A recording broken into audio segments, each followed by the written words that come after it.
D, wait for it, delightful. Check out the name tag. You're in my world now, Grandma.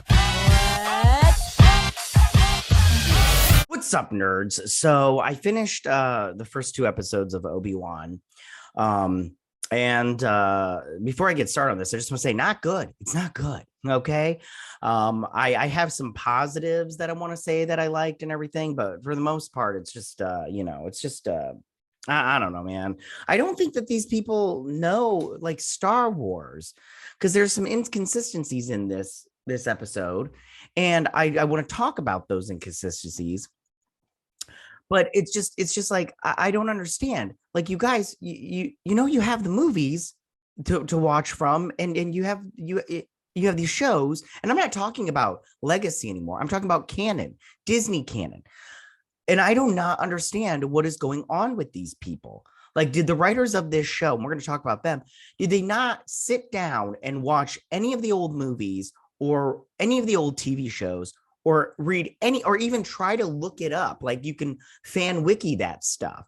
It's just so, I don't understand. So before I get started on the rest of this, I just want to say that if you like what I do here and you enjoy independent content here on YouTube, please consider subscribing to my channel. YouTube is always changing up their algorithm, and small channels like mine usually get pushed to the back of the line. So please ask that you like, share, and subscribe, and I thank you in advance. So I also want to just do a little disclaimer, two disclaimers. One, I'm not feeling very well. I'm a little under the weather and everything. So maybe that's why I'm in a little bit of a bad mood. And second, what was this like? Oh, spoilers, guys, spoilers. So just so you know, if you haven't watched the episodes, go and watch them, or don't, just watch this. It doesn't matter to me. Okay. So the first thing I want to say positive wise is the directing. I think Deborah Chow does a really good job. I enjoy her as a director. I think she does a good job. I don't think that she's just adequate. I think that she's just very good. I enjoy her directing and everything. The next thing I want to talk about is the positive is Ewan McGregor.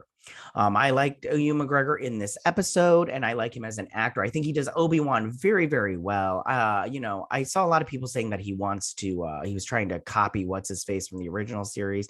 I didn't get that. I thought he was trying to be Obi-Wan, but he had his own Obi-Wan. So I appreciated it, and I thought he did a good job. And we'll talk about that a little bit more as we go along.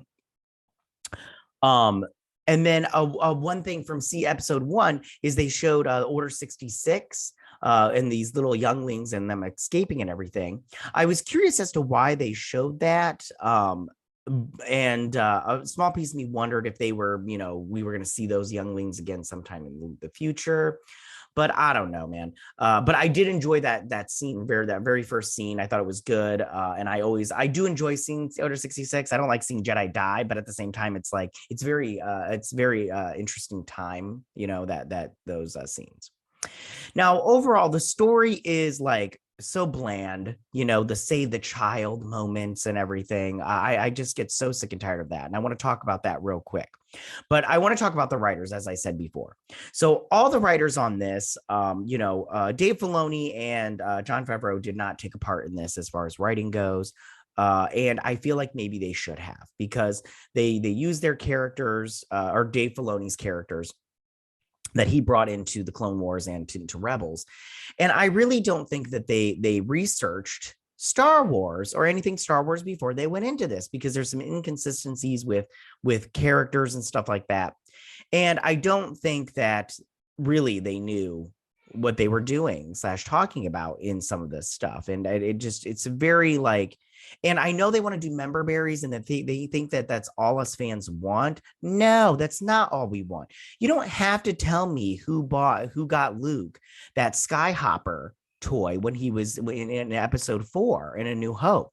I don't need to know who bought him that. That's not something that's on, as a fan, on my radar. I don't care who bought it for him. For all I know, he could have built it, and I don't care.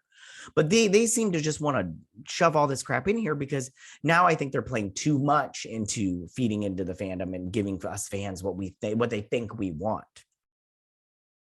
Now I just want to talk about real quick, just this is going to be short and everything. The inconsistent. Oh, I want to talk about, hold on, character. One more character, Reva. I know a lot of people are saying this is a bait and switch, and this is a little bit of the Reva show. I'm not going to lie, because she's a very prominent.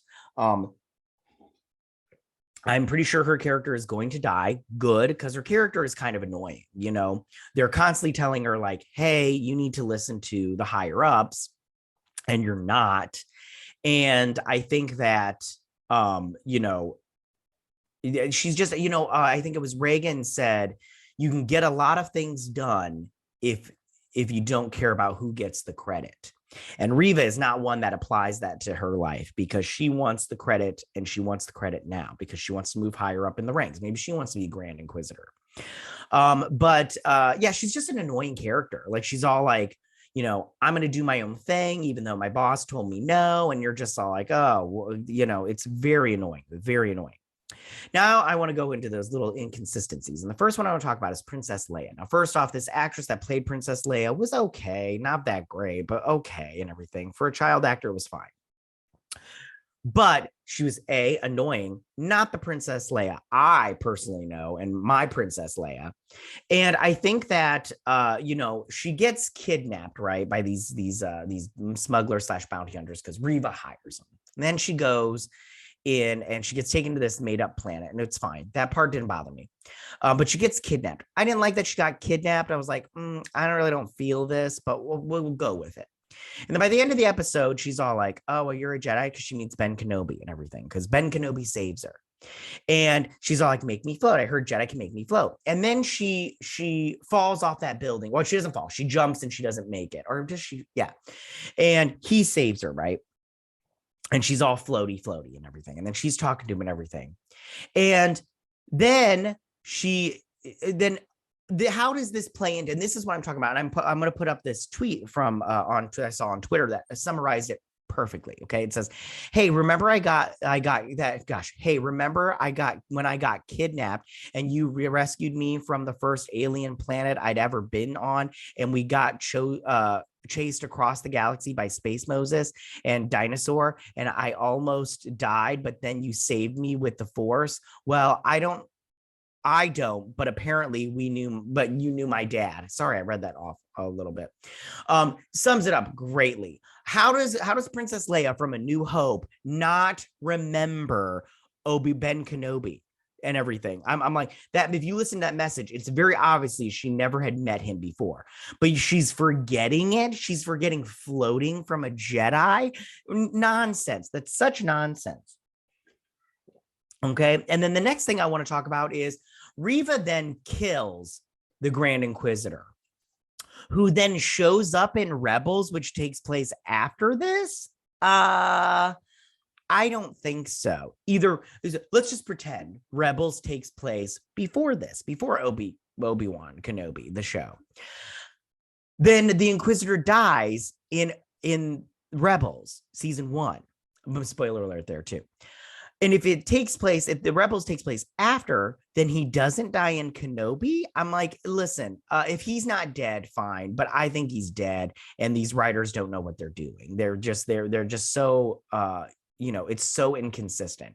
It doesn't make any sense. I don't understand this show. It's not good. The pacing sucks. It's so slow. I'm like, you are almost halfway through and you guys need to pick it up right now. I mean, come on. But yeah, these episodes weren't that good. They were kind of boring. I wasn't entertained.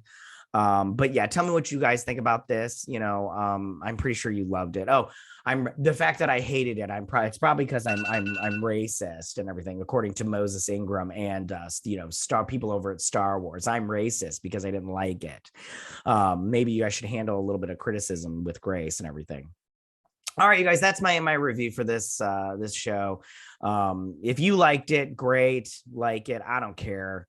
But if you didn't like it, fine, you're with me and everything. But yeah, tell me what you think. Go ahead and leave all your comments in that section down below. If you like this video, go ahead and hit that like button. I won't mind. If you're new to my channel, please hit that subscribe button. I'd greatly appreciate it. And I will see you guys on my next Obi Wan breakdown next time, not just a review. You guys have a good week. Bye.